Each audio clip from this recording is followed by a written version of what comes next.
Ayo, what is poppin' people? It is your boy, Young M, aka Little Monkey, about to climb them trees because I'm about to get the green, you get me? Young Obama, fresh out the Senate, trying to run the Banana Republic. But enough about me, let's talk about you. But I ain't even trying to talk about you, let's talk about this Splatoon. Alright, you get me? So, for those of you who've been living under a rock for the past like 3 days, maybe two, depends on when I get this video out, um, Splatoon 3 has been announced, which is super huge. Very big news for the community. Not a lot of people were fucking with it, but that's them. Everybody in the Splatoon community is like losing their mind, incredibly hyped. So much promise from this trailer, and I'm very happy for what we've gotten. Now, of course, there's some things to be desired. And when I say that, I don't really mean that the trailer didn't perform in any sort of way. I mean the trailer did amazing. The fact that people have been watching this thing on loop nonstop for like days upon end. The trailer has definitely done a good job. But when I say like things to be desired, I just mean that they didn't showcase a lot, which was of course the entire point of this trailer. Of course, it's to tease. I think a teaser is probably much better because they literally held us by the fucking balls, and they're like, no sir. They're really just like telling us like we can't, see anything that you're doing right now. So of course, we've seen the billions of speculation videos, and I'm not really trying to dip my hat into that. You guys have always heard and seen the same things. That one frame of Splat Bomb, the espresso machine in the sky with our sky soup respawns, stuff like that. But I'm just really here to talk about my biggest concerns for the new games going forward based off the history of the games, and really just try to elaborate on my points. So my first point is actually the hub. Now, it goes without saying, this hub is absolutely amazing. You just look at it, just actually look at it. It looks genuinely beautiful. And it does look better than any of the previous hubs to which we've had before. But my main concern is, Splatoon and Splatoon 2. Splatoon 2 especially had, very boring, mundane hub worlds that just weren't fun to be a part of unless, you were doing what you had to do. And I don't want that. I want to always be able to appreciate the hub world of Splatoon 3. It does look a lot larger, and there's a bit more of exploration to it, because I dropped a video on Twitter which basically outlines the map of the city and what I found so far. And it looks like there's a considerable amount of walking distance. You can't see the entire city just off one look, and I really like that, and I hope it's a lot larger than what I even speculated. But I don't want another boring hub that I just don't want to look at or be in. Like especially for Splatoon 2, I'm not in the square unless I need to talk to merch, or if I have to go to Crusty Sean. Aside from that, I'm never there, and I don't want to be there because there's nothing to do there. For Splatoon 1, the plaza was at least fairly decent because you could do parkour, you could run around. Yeah, it had its moments, but there was really, no reason to be there either, which is what I'm really, worried about. It's the hub world. This is a place where I should be willing to spend most of my time outside of the battles. I shouldn't be locking myself in the weapon loadout screen or in the lobby. I'm just saying, I'd much rather if I can just walk around in the hub sometimes, take a nice stroll through the city, you get me? Just like a nice breath of fresh air, and just really enjoy the post-apocalyptic wasteland. But on that note, the one thing they've definitely fucked up with is the name. The name is god awful terrible. I can't believe we sat down and we got to this point, like Splatsville.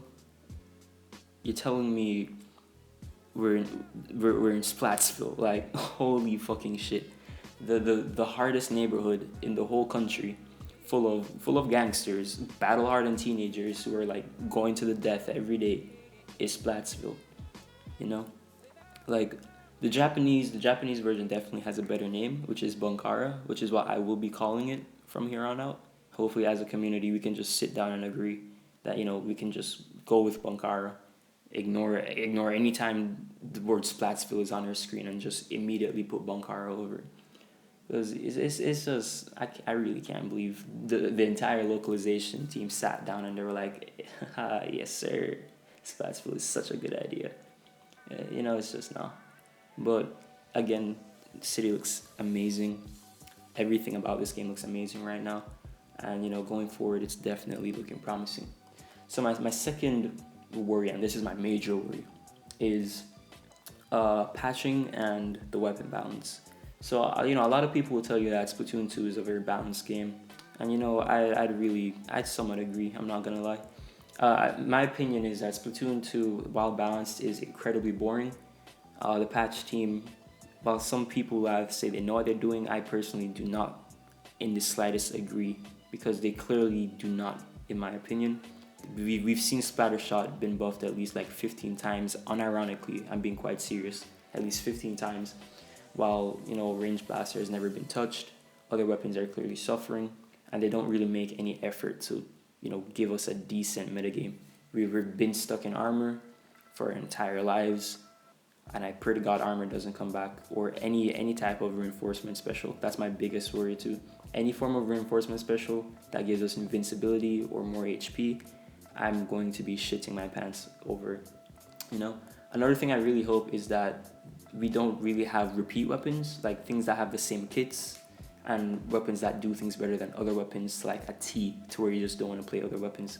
Because that happened way too much in Splatoon 2, to where the meta was just so undiverse, and people kept complaining about it, but it's like meta discussions run around in a circle, to where it's like you can play what you want and just have a completely hard time, or play what is going to be the most easily successful weapon, because we are competitive players.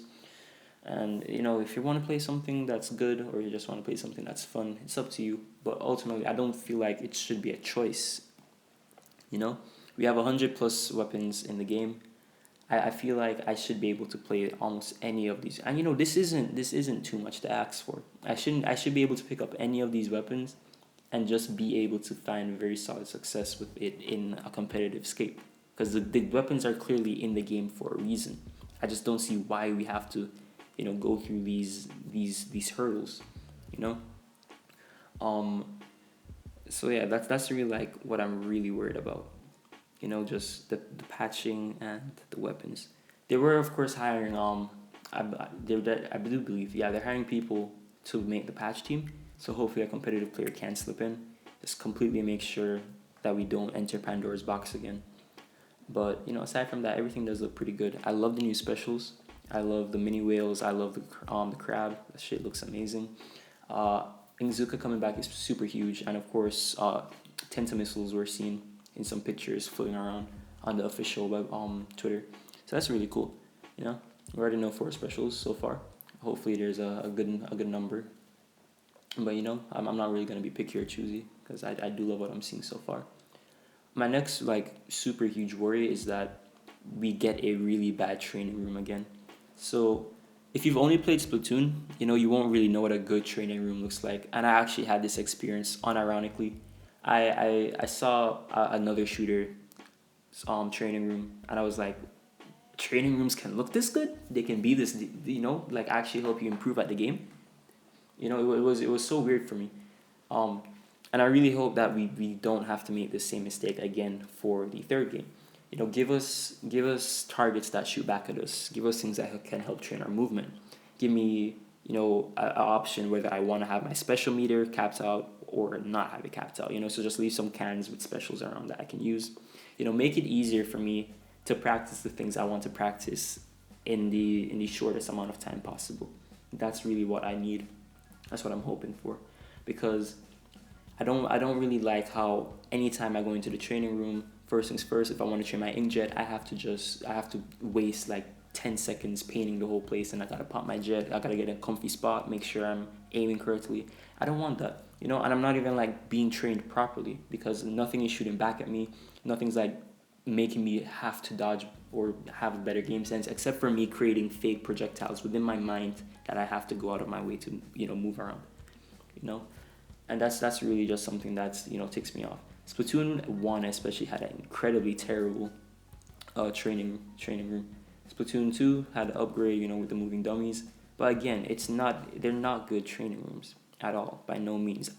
As much as, as terrible as single player is, at least they shoot back, At least they shoot back. The weapons aren't even good in single player to train against, but at least, they shoot back. So that's all good.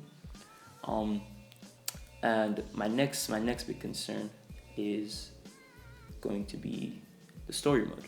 So if Octo Expansion really showed us anything, is that there's definitely a lot of potential when it comes to story mode for Splatoon. You know, Octo Expansion, given more time, could have been something incredibly huge. Could have been, you know, a lot better story-wise. Of course, Octo Expansion was very good. The levels were very, very, very good. They were very fun too. I found myself replaying a lot of the Octo Expansion maps. And the story, you know, there wasn't really a lot of story. You know, I can summarize Octo Expansion story in like 5 seconds. You know, it's pretty bare bones, but it is pretty good. You know, it looks like the story is gonna be better, like a lot, like I mean a lot better than the other two games, because Splatoon and Splatoon 2 had very, like, you know, I'm not gonna lie, the stories weren't that good, or at least they leave a lot to desire. But you know, opening up with the salmon, having the person in this wasteland, you know, it raises a lot of questions, and it's very interesting. So really, I do hope like they go above and beyond with the story. Just make it super memorable, just really cute, really fun. You know, just something for the ages. You get me? And you know, it'll probably be something really good. I'm gonna be eating it up anyways. Like straight up, I'm not really gonna care. I'm gonna buy this game day one, and I'm gonna be having a ball with it. But you know, just for the quality of life. And of course, my final worry, like, oh boy, the thing that just worries me the most is what the new solo queue system is gonna look like. So by default, you know, all of these other things are forgivable, right? I don't really have to care about any of these other things because I can look past it. But if the solo queue is as dog shit as it is in the second game, we're gonna have a fucking issue just off the bat. Because I'm not taking like 5 more years. The worst thing man has ever just thought of. Like solo systems for Splatoon 2 from C- to S+ is already very bad, and it only gets worse when we hit X. Not only is the system super forgiving, you require absolutely no skill at all to really make decent progress. You just have to play for a while. And of course, some people are actually pretty good and are stuck in, you know, some lower ranks. You know, not really like good, but fairly decent. But they are stuck in lower ranks. And it's because people are so bad. It's like unimaginable. You know? And even in X rank, you know, the highest rank in this game, people are literally shooting the fucking floor, do not know how to paint the map, and are getting spawn camped. Like, bro, we are, you know, you have to climb a huge hurdle. You have to go through a lot of ranks to get here, and 10 different S+s. So it's like, how are we still here and you're remarkably dog shit at the game? You know, we've all seen this meme, we've all seen this struggle, and I'm just saying, it's like, it's time we just completely move past it, you know? Just completely move past it. So I'm thinking like, maybe we can go back to the Splatoon 1 system. I was, you know, nobody really ever complained about that. It's not perfect, but it is a lot better than what we got for Splatoon 2. Maybe we can just have a completely new system. You know, I have some ideas, you know, I can't really say it here now because I kind of want to wrap this video up. It's been going on for a while. But give and take, you know, the game has a lot of promise, you know. I'm looking forward to Splatoon 3. It's a day one cop for me, day one cop for my boys. New weapons look amazing. The new movement is fantastic. The graphics are just so good, which is amazing too, because I think it's the same engine.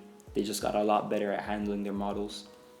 So you know, it's a lot of promise, and I'm really excited. So I want to thank you guys, you know, for coming out, for watching the video. I hope I could pass your boredom. I hope I was entertaining, and I'm gonna wish you all a good time.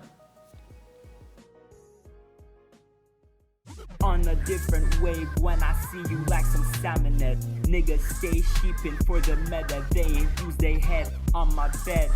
Got a bitch for every color, and the one that do me right, I might tell her that I love her.